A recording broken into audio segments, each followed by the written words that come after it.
Hi guys, good evening. Kumusta diyan? Meron lang tayong pag-usapan lang. Ito lang naman tungkol sa ang ano ko lang, tatanong ko lang, kayo ba ay, 'di ba, kapag kumakain kayo sa restaurant, 'di ba? So, nagbibigay rin ba kayo ng syempre pampalubag loob sa mga 'di ba? Ng yung tinatawag na tips.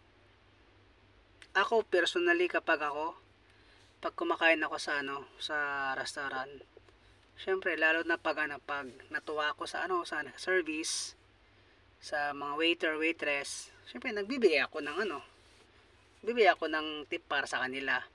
Pero hindi namang parang hindi naman sa pilitan, 'di ba? Yun lang, yung syempre para pampalubag loob lang. Kasi sa lahat, ewan ko, may mga taong may mga taong ayaw nila magbigay. Pero nasa kanila naman yun eh. Depende naman talaga sa iyo. Depende naman talaga sa iyo kung magbibigay ka o hindi. Wala namang sapilitan to eh.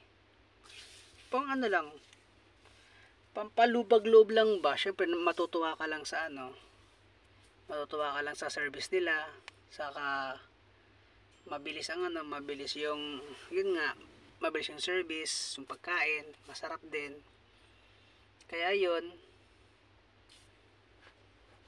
kasi nag-survey nga ako eh. May mga nagbibigay, meron namang hindi. Pero siguro kasi lalo na kapag nagtatrabaho ka sa restaurant bilang isang waiter.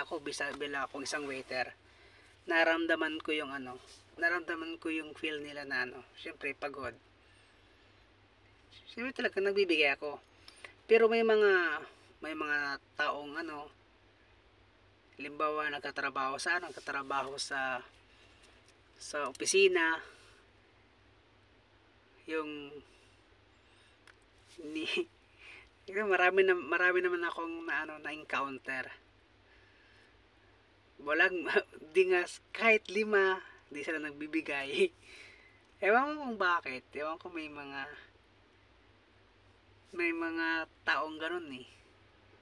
Hindi man lang nila ma-appreciate din yung mga ginagawa ng syempre yung mga waiter. Syempre pinagsilbihan ka nila eh. Syempre kahit pampalubag loob lang, kahit 10 man lang, okay lang. At least 'di ba nagbigay ka. Pero marami akong kilala. Marami akong naka-encounter talaga na ganun. Kahit nagbayad ng cash, yung sukli na nga lang na 5, kinuha pa. Yun lang, nakakaano lang, di ba? Medyo nakakainis lang. Di ba okay lang din naman. Syempre sa mga kasi may mga binabayaran kasi sa mga waiter yan eh. Nagbabayad din sila syempre para sa kusina at para sa host, yung mga non-tippers. Kayo ba,